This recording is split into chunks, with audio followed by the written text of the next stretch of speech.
Hello दोस्तों, स्वागत है आप लोग का अपना ज्ञानदीप क्लासेस में।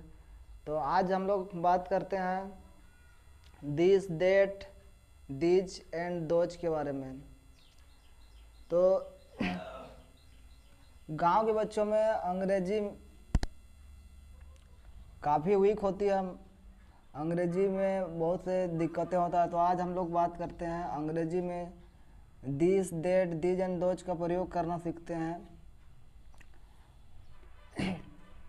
तो दिस मतलब होता है क्या, यह। दिस मीन्स होता है क्या, यह। दिस मीन्स यह होता है। और देट मीन्स क्या होता है, वह। देट मीन्स होता है क्या, वह। दिस मीन्स यह और देट मीन्स वह होता है। और दिस और देट जो होता है वह हमेशा दिस और देट का प्रयोग एक वचन में होता है, एक वचन वाले वाक्य में, माने किसी एक वस्तु के लिए दिस देट का प्रयोग किया जाता है। और हमेशा दिस और देट के साथ इज का प्रयोग होता है। दिस और देट के साथ जहाँ दिस देट रहेगा वहाँ इज का प्रयोग होगा। तो दिस मतलब होता है, दिस जो होता है तो दिस का प्रयोग, दिस जो होता है दिस का प्रयोग होता है सामने की एक वस्तु के लिए, मतलब पास की एक वस्तु के लिए बोल सकते हैं।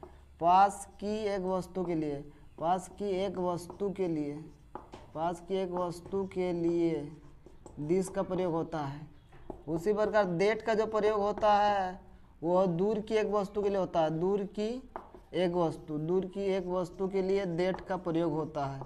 तो दिस का प्रयोग पास की एक वस्तु के लिए और देट का प्रयोग दूर की एक वस्तु के लिए होता है। और दोनों के साथ इज का प्रयोग होता है।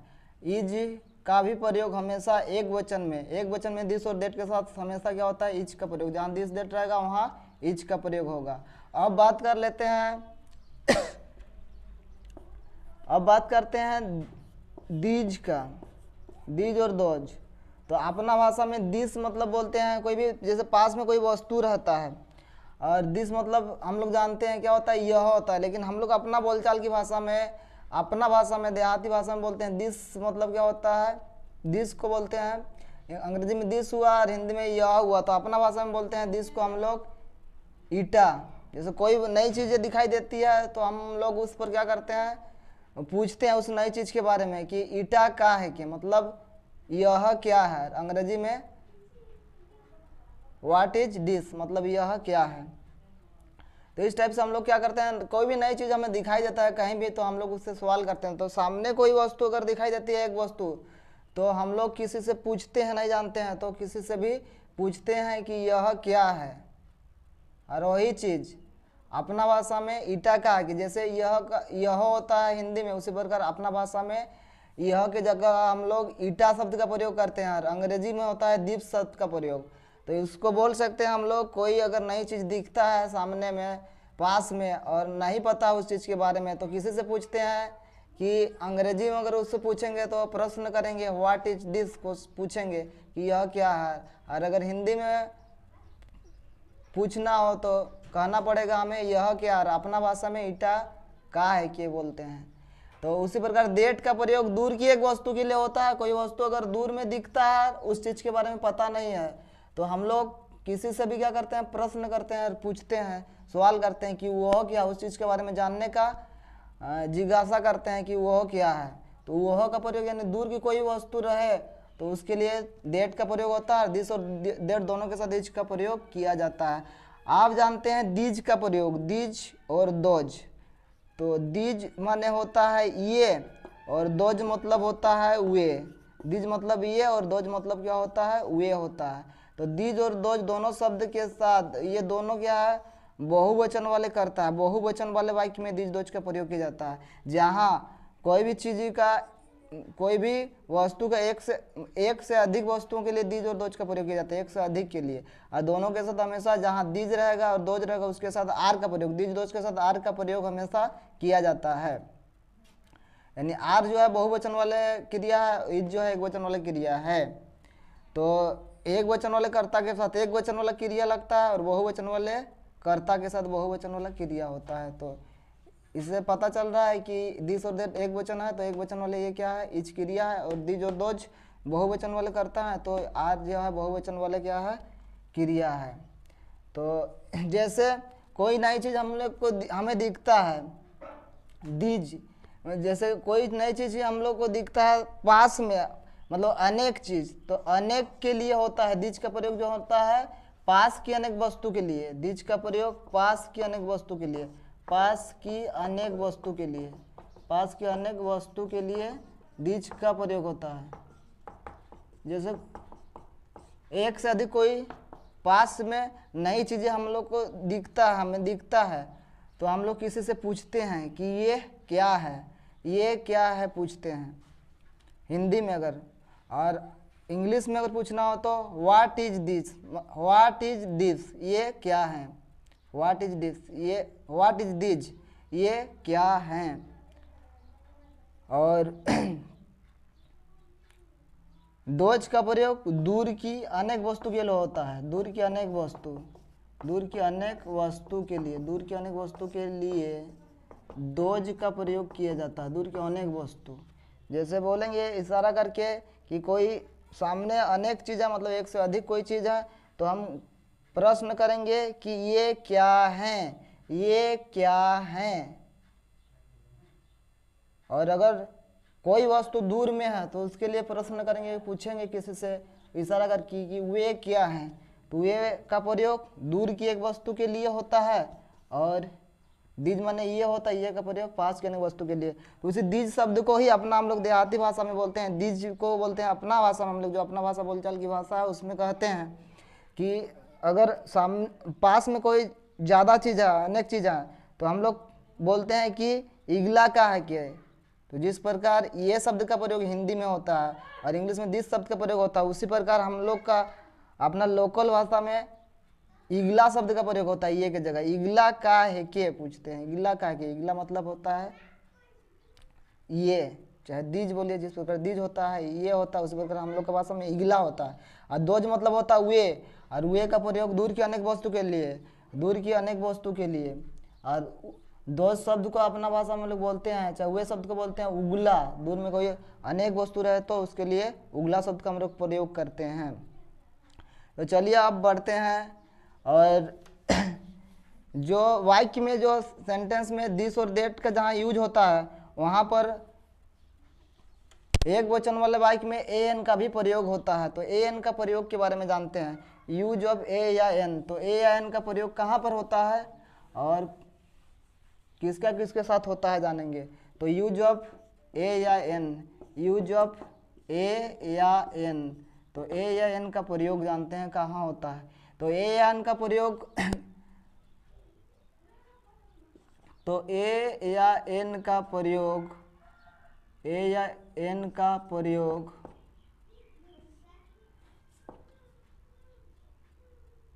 गणनीय, मतलब गिनती, गणनीय एक वचन वाले, एक वचन मतलब एक वस्तु के लिए होता है। ए या एन का प्रयोग एक वस्तु के लिए, गिना जाने वाला एक वस्तु के लिए, गिना जाने वाला, गिना जाने वाला एक वस्तु के लिए,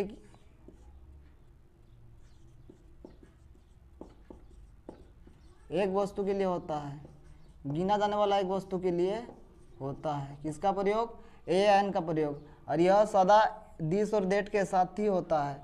ए या एन का प्रयोग दिस दैट के साथ होता है, ए या एन का प्रयोग दिस तथा दैट के साथ होता है, क्योंकि एक वस्तु का जहाँ पर एक वस्तु का बोध, वहाँ पर दिस दैट का यूज होता है।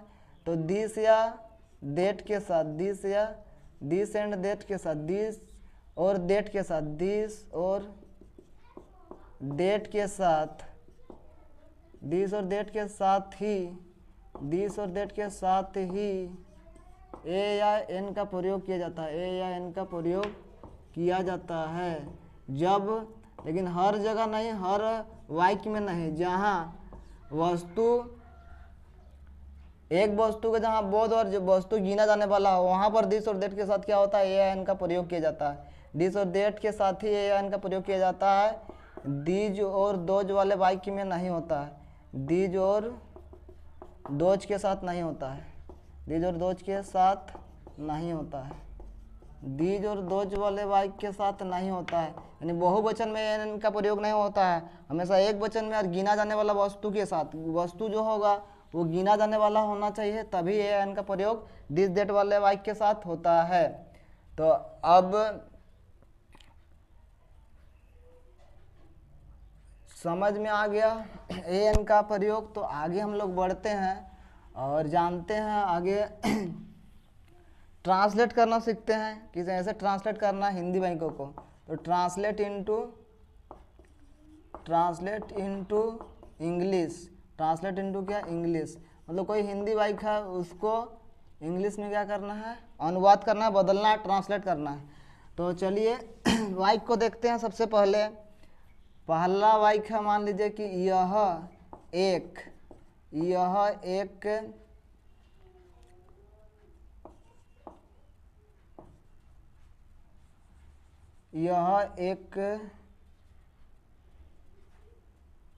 गाय है, मान लीजिए यह एक गाय है, वह कुत्ता है,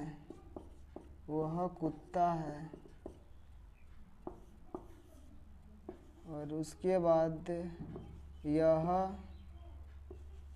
छाता है, फिर आगे वह आदमी है। तो इतना वाक्य को पहले देख लेते हैं, इसको ट्रांसलेट करते हैं। यह एक क्या, गाय है, यह एक गाय है। तो यह एक गाय, यह के लिए हम किसका प्रयोग करेंगे, दिस का, क्योंकि यह मिस होता है, यह के लिए होता है दिस, और दिस के साथ जहाँ दिस देट रहेगा उसके साथ इज लगाना पड़ेगा, दिस के साथ इज का प्रयोग। अब ए का प्रयोग होगा कि नहीं होगा, ए और एन का प्रयोग होगा कि नहीं होगा। तो दिस देट वाले वाक्य में यदि वस्तु यदि गिना जाने वाला है तो जरूर ए या एन का प्रयोग होगा। तो वस्तु को देखेंगे, जो भी वस्तु है, जो भी संज्ञा है, उसको देखेंगे कि गिना जाने वाला है कि नहीं। तो गाय जो है वो गिना जाने वाला है, मतलब गिन सकते हैं गाय को। तो इसीलिए अब ए का प्रयोग होगा कि एन का प्रयोग होगा, कैसे जानेंगे कि ए का प्रयोग होगा कि एन का प्रयोग होगा। तो इसको ए या एन का प्रयोग होगा, इसको जानने के लिए ए का प्रयोग होगा कि एन का प्रयोग होगा, जानने के लिए जो वस्तु दिया हो रहेगा, जो संज्ञा दिया हो रहेगा, उसका अंग्रेजी नाम देखना है, अंग्रेजी नाम देखना है। तो अंग्रेजी में इसको कहते हैं काउ कहते हैं। उसके बाद अंग्रेजी नाम में क्या करना है, उसके बाद उसका उच्चारण क्या होना चाहिए, उच्चारण को देखना है कि हिंदी का स्वर वर्ण से स्टार्ट हो रहा है कि व्यंजन से। तो काव को अगर लिखेंगे, हम लिख के देखेंगे काव को, तो को आ रहा है, तो उच्चारण का पहला अक्षर क्या आ रहा है, व्यंजन। तो उच्चारण का पहला अक्षर को देखना है कि उच्चारण का पहला अक्षर क्या है, स्वर है कि व्यंजन है हिंदी का, उसके अनुसार एन का प्रयोग होता है। यदि व्यंजन वर्ण से क्या होगा, उच्चारण होगा, तो ए का प्रयोग। यदि स्वर से यदि उच्चारण होगा तो एन का प्रयोग। तो यहाँ को यानी क्या है, व्यंजन है हिंदी का, हिंदी वर्णमाला का क्या है, व्यंजन से उच्चारण हो रहा है। तो इसीलिए क्या होगा, ए का प्रयोग, और वस्तु गिना जाने वाला है तो डी सी जे क्या हो जाएगा, का होगा। तो इस तरीके से ए या एन का प्रयोग किया जाता है। अगला दूसरा भाग है, वह कुत्ता है। तो वह कुत्ता है, तो क्या क्या क्या यहाँ गलती करते हैं, वह कुत्ता है कोई लिख देते हैं दिस इज डॉग लिख देते हैं, दिस इज डॉग। काहे ऐसा लिखते हैं, काहे कि यहाँ पर पहले वाक्य में एक लिखा हुआ था और यहाँ पर वह कुत्ता है, तो वह का दिस लिख देते हैं, दिस के साथ इज का लगा देते हैं, इज का प्रयोग करते हैं, और कुत्ता का डॉग लिख देते हैं। तो ये लिखना क्या गलत है, दिस इज डॉग। तो यहाँ क्या होगा, देखना है जो नाउन है वो गिना जाने वाला है कि नहीं। और यहाँ पर एक शब्द नहीं रहने के कारण, एक लिखा हुआ नहीं है दूसरे वाक्य में, जैसे पहले वाक्य में है, इसलिए दिस इज डॉग लिख के छोड़ देते हैं, ए या एन का प्रयोग नहीं करते हैं। तो अगर वस्तु यदि गिना एक लिखा हुआ नहीं है और वह शब्द आया, तो यह वह, हमेशा यह वह का प्रयोग कितना वस्तु के लिए होता है, हमेशा एक वस्तु के लिए, एक वचन में ही तो होता है, तो हमेशा एक वचन में होता है। आपको एक लिखा हुआ रहता नहीं, एक वचन में हमेशा दिस दैट का क्या होता है, प्रयोग होता है।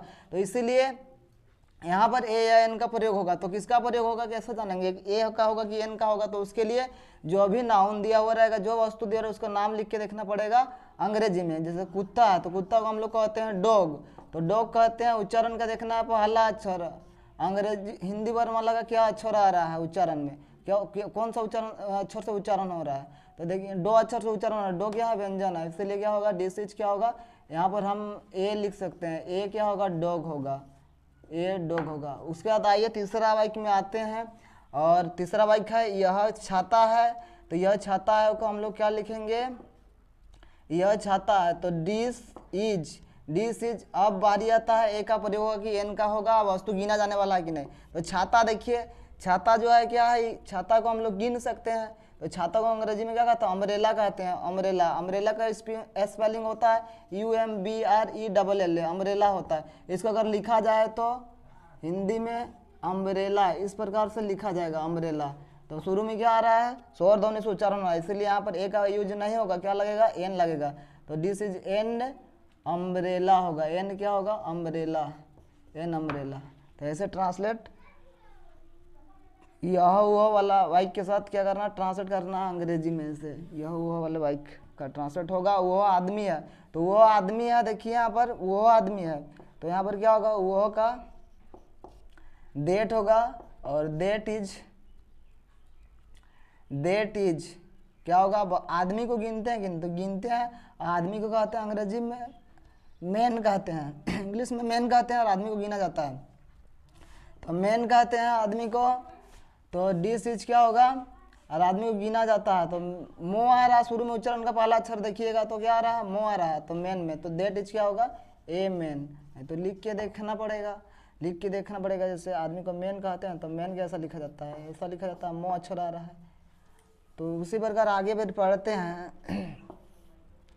जैसे और देखिए वाक्य, यह मान लीजिए कि अंडा है, यह अंडा है, यह अंडा है, तो यह अंडा है क्या हो जाएगा, इसका ट्रांसलेट यह का होता है दिस, तो दिस इज।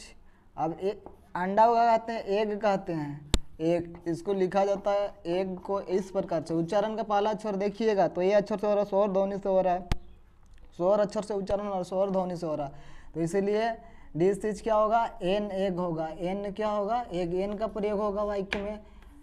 अब ए एन का प्रयोग आप लोगों को समझ में आ रहा होगा। तो देखिएगा कभी कभी जैसे वह राम है, वह राम है, वह राम है, तो वह राम है, इसका ट्रांसलेट क्या होगा, वह राम है।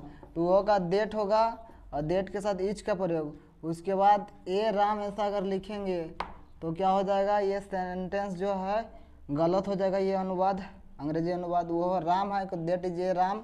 ये ए जो है, ए का प्रयोग नहीं होता है, क्यों नहीं होता है, तो कोई व्यक्तिवाचक अगर संज्ञा रहेगा तो उसके साथ ए का प्रयोग नहीं करना है। तो व्यक्तिवाचक मतलब किसी खास आदमी के बारे में बोला जा रहा है, राम के बारे में, तो वह राम है, देट इज क्या होगा, राम होगा। और ऐसा ही कोई व्यक्तिवाचक अगर क्या रहेगा, संज्ञा रहेगा, तो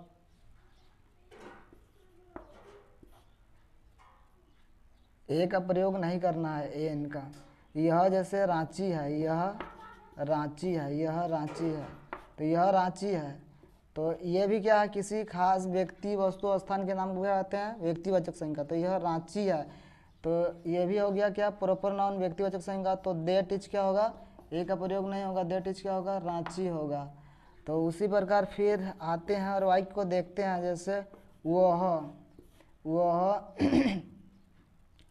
वह शिक्षक है, वह क्या, शिक्षक है, वह शिक्षक है, तो वह शिक्षक है, तो वह का क्या होता है, देट होता है, देट, और देट के साथ इज का प्रयोग, देट इज। अब यहाँ पर होगा कि नहीं एन का प्रयोग, तो यहाँ पर होगा। देखिए व्यक्तिवाचक के संज्ञा नहीं है, शिक्षक, शिक्षक बोल दिए तो सभी शिक्षक हो जाएंगे, शिक्षक बोल दिए तो सभी विषय के शिक्षक हो जाएंगे। हिंदी हो गया, जितने भी विषय होते हैं, हिंदी, गणित, संस्कृत, सभी विषय के शिक्षक बोल देने से तो सभी शिक्षक का बोध हो रहा, मतलब क्या बोलेंगे इसको, जातिवाचक संज्ञा। तो जातिवाचक संज्ञा का अगर बोध होता है एक वचन में तो एन का एन का प्रयोग किया जाता है, तो वह शिक्षक है। तो देट इज क्या होगा, यहाँ पर शिक्षक को टीचर कहते हैं, टो अक्षर उच्चारण का आ रहा है, तो इसलिए ए क्या होगा, टीचर होगा, ए टीचर होगा। उसके बाद फिर बढ़ते हैं और देखते हैं वाक्य को कि यह पानी है, यह पानी है, यह पानी है, यह पानी है, यह पानी है, तो यह का क्या होगा, दिस होगा, दिस, और दिस के साथ इज का प्रयोग। तो अब देखेंगे वो नाउन को, चाहे जो वस्तु है उसको देखेंगे, संज्ञा को देखेंगे, तो पानी है यहाँ पर, पानी, तो पानी है यहाँ पर, तो पानी को इंग्लिश में कहते हैं वाटर, तो क्या अक्षर आ रहा है, वो आ रहा है, वाटर, वाटर में क्या आ रहा, वो आ रहा, वो से शुरू हो रहा, तो व्यंजन ध्वनि से शुरू हो रहा है। लेकिन क्या गिना जा सकता है, इसको गिन सकते हैं, पानी को कभी गिना जा सकता है, गिनती किया जा सकता है? तो पानी को नहीं गिना जा सकता है, नहीं गिनती किया जा सकता है, इसलिए दिस इज क्या होगा, वाटर होगा। दिस इज क्या होगा, वाटर। यानी एन का प्रयोग ऐसे अगणनीय संज्ञा के साथ नहीं होता है। और उसके बाद वह मान लीजिए कि दूध है, वह क्या दूध है, वह दूध है, वह दूध है, तो क्या होगा, वह दूध है का देट इज क्या होगा, मिल्क होगा। देट इज मिल्क, दूध को भी नहीं गिन सकते हैं, इसलिए एन का प्रयोग नहीं होगा। फिर आगे बढ़ते हैं और देखते हैं, तो अगणनीय संज्ञा के साथ यह वह वाला वाक्य में भी, यह वह वाले वाक्य में भी आपका यदि अगणनीय यदि है, अगर नहीं गिना जाता है तो ए एन का प्रयोग नहीं होता है, एन का प्रयोग नहीं किया जाता है। जो गणनीय होगा एक वचन में और यह वो का बोध होगा तभी एन का प्रयोग दिस दैट वाले वाक्य के साथ ही यह वो वाले वाक्य के साथ किया जाता है। अब जैसे रहेगा यह तेल है, यह तेल है, तो यह तेल है, तो यह तेल है, इसका अंग्रेजी अनुवाद क्या होगा, तो दिस होगा। यह का दिस के साथ इच का प्रयोग, और तेल को नहीं गिन सकते हैं तो दिस इच क्या होगा, सीधे लिखेंगे oil, O I L, oil होगा। तो इस प्रकार से अनुवाद किया जाता है यह वो वाले वाक्य के साथ। अब हम लोग आते हैं दिस दोज वाले वाक्य का अनुवाद। माने ये मान लीजिए कि ये तोते हैं, ये तोते हैं, ये तोते हैं, है नहीं होगा, ये तोते हैं, तो ये का हम लोग जानते हैं क्या होता है, दीज होता है। दीज शब्द का ये के लिए होता है, दीज के साथ हमेशा दीज चाहे रहे चाहे दोज रहे, आर का प्रयोग। तो दीज आर क्या हो जाएगा, तोता का बहुवचन क्या है, तोते। तो तोता, तोते का क्या होगा, तोता का हम लोग जानते हैं, तोता का इंग्लिश में पैरोट कहते हैं, तो यहाँ एस लगा देंगे, होने से क्या हो जाएगा, पैरोट्स।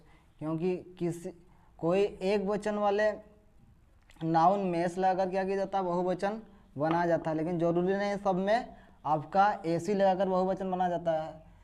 तो कहीं किसी में जैसे नाइफ मिस चाकू होता है, तो के एन आई भी ई एस होता है, जैसे नाइफ्स, नाइफ का, तो किसी में एस लगाकर अंत में एक वचन वाले को बहुवचन बनाया जाता है, तो किसी का वोवेल्स को चेंज करके बनाया जाता है। तो जैसे वे आदमी हैं, देखेंगे वे आदमी हैं, वे आदमी हैं, तो हमेशा वे आदमी हैं, तो वे आदमी हमेशा एस लगाकर, जरूरी नहीं कि एस लगाकर ही क्या बहुवचन बनाया जाता है, लेकिन ज़्यादातर अगर देखा जाए तो एस लगाकर कोई एक वचन वाले नाउन को बहुवचन बनाया जाता है, सिंगुलर से प्लूरल बना जाता है। तो वे आदमी हैं, तो वे का होता है दोज, तो दोज के साथ होता है आर का प्रयोग, दोज चाहे दीज चाहे दोज दोनों के साथ आर का प्रयोग। तो दोज आर आदमी को कहते हैं इंग्लिश में मेन कहते हैं, तो एम एन मेन होता है माने एक वचन, और इसका बहुवचन एम ई एन होता है, यानी वोवेल क्या होता है, चेंज होता है बीच का, तो एम ई क्या होगा, एन होगा। तो इस बात का ख्याल रखना है। उसके बाद वे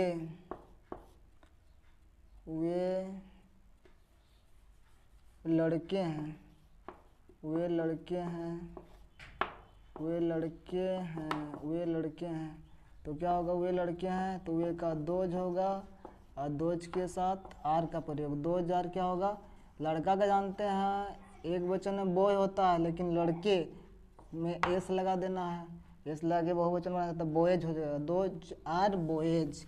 ये लड़कियां हैं, ये लड़कियां हैं, ये लड़कियां हैं, ये लड़कियां हैं, ये लड़कियां हैं, ये लड़कियां हैं, तो ये लड़कियां हैं का होगा क्या, ये का दोज होगा, तो दोज नहीं, ये का दीज होगा, सॉरी ये का दीज होगा, दीज के साथ आर का प्रयोग, दीज आ।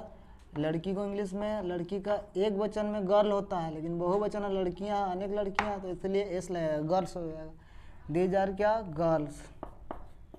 ऐसे हम लोग कोई भी हिंदी वाक्य का ट्रांसलेट कर सकते हैं अंग्रेजी में।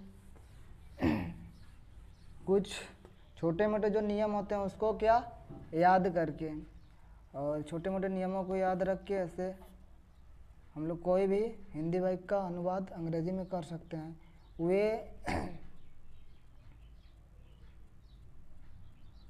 बच्चे हैं, वे बच्चे हैं, वे बच्चे हैं, तो क्या होगा, वे बच्चे हैं। दोज आर चिल्ड्रेन, चिल्ड्रेन, 2000 क्या होगा, चिल्ड्रेन, 2000 चिल्ड्रेन, चिल्ड्रेन। चाइल्ड अगर लिखते हैं, चाइल्ड्स लिखते हैं तो गलत होता है। चाइल्ड्स अगर लिखते हैं तो क्या होता है, गलत, क्योंकि बच्चा का एक वचन चाइल्ड होता है। तो इसका अगर गलती से भी लिख देते हैं एक बच्चा का एक वचन, बच्चा को कहते हैं इंग्लिश में चाइल्ड, CHILD, लेकिन एस लगा देते हैं, चाइल्ड लिखते हैं तो ये लिखना क्या गलत हो जाता है, क्योंकि देखिए इसमें REN लगा कर क्या बहुवचन बनाया गया है। तो जरूरी नहीं सब में क्या होगा, अंत में एस ही लगेगा। तो एस ही नहीं लगता है, किसी में एस लगता है अंत में, तो किसी में क्या होता है, वोवेल चेंज होता है। तो देखिए किसी में जैसे नाइफ का ही देखिए KNIF, नाइफ मतलब होता है चाकू, तो KNIVES होता है। तो यहाँ पर देखिए यहाँ पर चेंज हो गया, FE की जगह क्या होगा, VE हो गया, इस प्रकार से।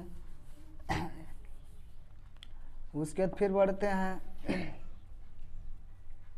वे थैले हैं, वे थैले हैं, वे थैले हैं, तो 2000 क्या हो जाएगा, बैग्स, 2000 बैग, क्योंकि बैग मतलब होता है थैला, और इसमें सिंगुलर व प्लूरल बना जाता है, इसलिए अगर बैग का बैग्स होता है प्लूरल। और ये पेड़ है, ये पेड़ हैं, ये पेड़ हैं, तो क्या होगा, दीज आर ट्रीज, ट्री माने जानते हैं पेड़, और ट्री का प्लूरल होता है ट्रीज।